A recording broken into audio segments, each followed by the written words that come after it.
You good, Alex?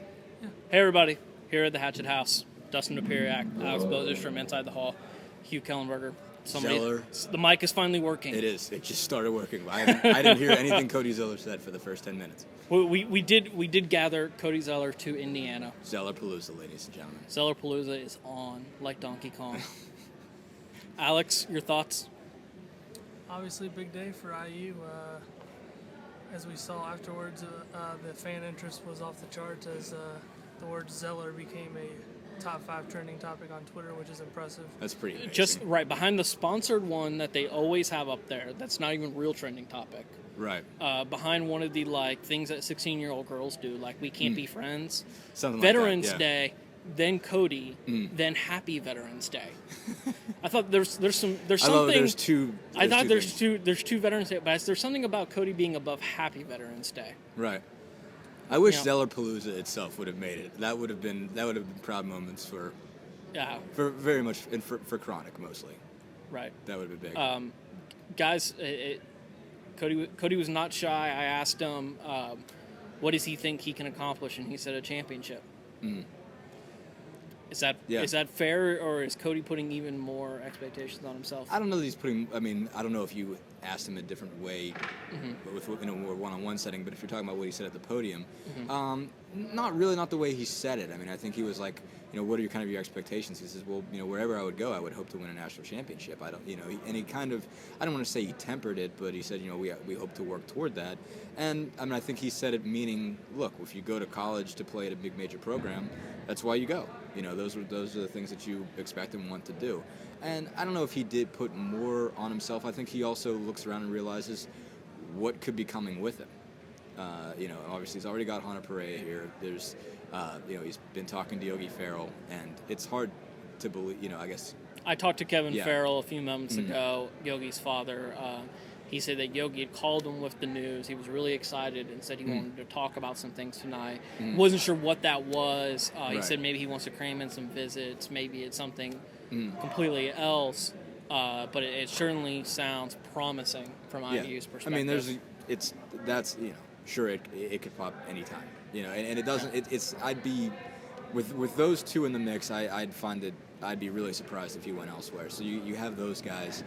And you already have Patterson, Jerkin. I mean, this is going to be a team, and I don't think he was just saying it as Cody Zeller, have come as the savior of Indiana basketball to grant you a national championship. I think he was looking around and saying, I can help what we're already going to have. Right. I think one thing and you guys cover this as close as anybody.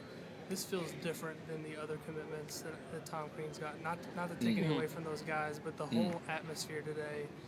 Not very often are you going to come into a small town where you have 50 to 75 assembled media members here to hear a kid decide where he's going to go to college. So obviously this is a huge pickup for the program, and maybe not so much. Hana Perea might be a more talented player than Cody Zeller, but the feeling that the program is going in the right direction, I think this decision says more about that, at least for fan perception. Right. Yeah. If it had been North Carolina or Butler, you really get the feeling that fans would have been concerned. This was the guy. I mean, Tom Crean's. This is the guy they had to get. Tom Crean's day one recruit was Cody Zeller. Yeah. It's been all about this kid for 3 years. And to reel him in, it says a lot about the job Tom Crean has done in Indiana. It's proof. It's not just promise. It's not just talk. It's proof of what he's been able to do outside of the wins and losses record, which obviously is not there. But this is how you get better as a program. Exactly, as you get players. Now, I mean, I had said before that I thought getting Perea was, kind of cemented, and I still think it did. I mean, I think if you would miss out on him, you had to get one of those two, that you were going to get a top level, big man power forward, and I don't think they would have been in desperately bad shape if they only got Perea and didn't get Zeller. But you get both, and you've got a nasty front line, and that way you know that you've really upped your talent level from what you had coming in. And remember that the 2009 class will be seniors then. Exactly. So you're talking about a 4-year Jordan Holes, Maurice Creek and Christian Wofford, if they're still there. If they're still there. Derek Elson and Bobby Capabianco, all those guys as seniors.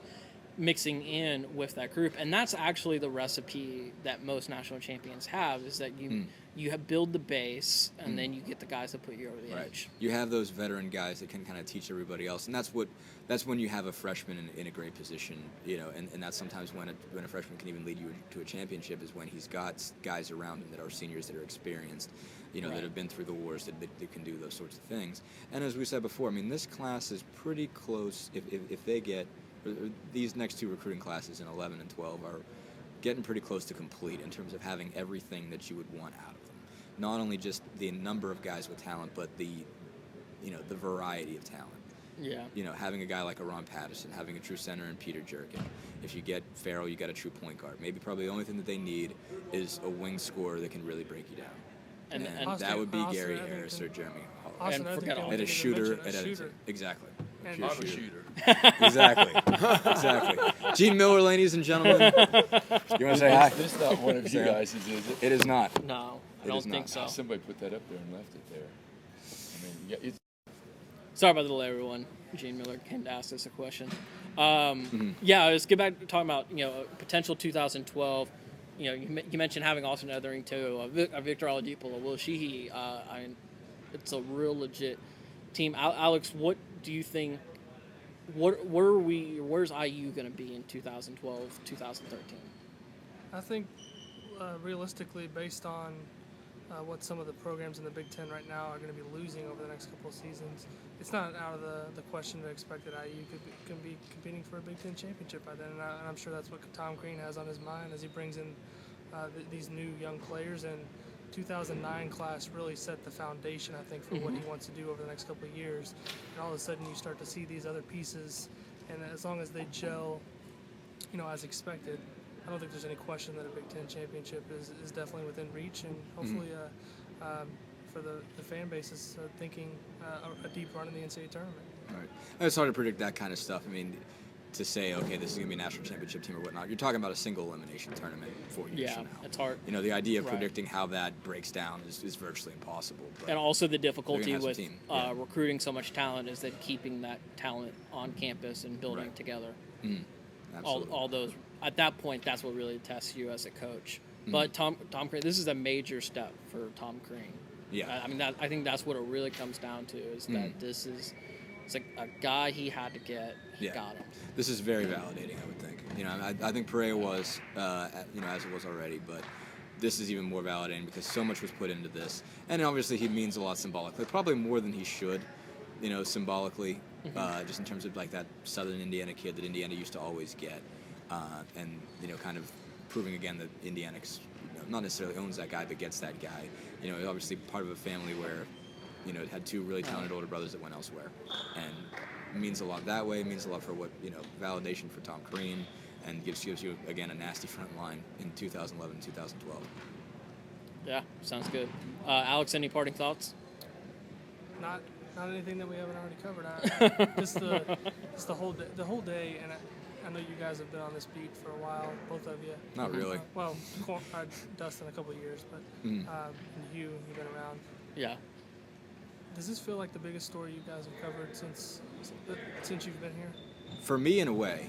Yeah. In a way. I mean, we weren't here for Samson and the, the downfall, but in terms of like a big moment, I mean, I've only been here for a year, but yeah.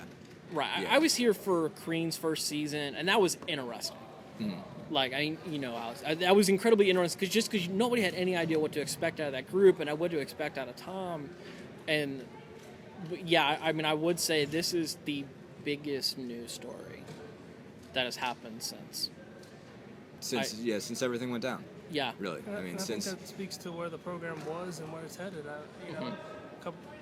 Previously under different coaching staffs, obviously there was trouble with Sampson and Davis, but when Indiana was hitting on all cylinders, it wasn't very often that a recruiting story was the top headline of the program. But they just got them.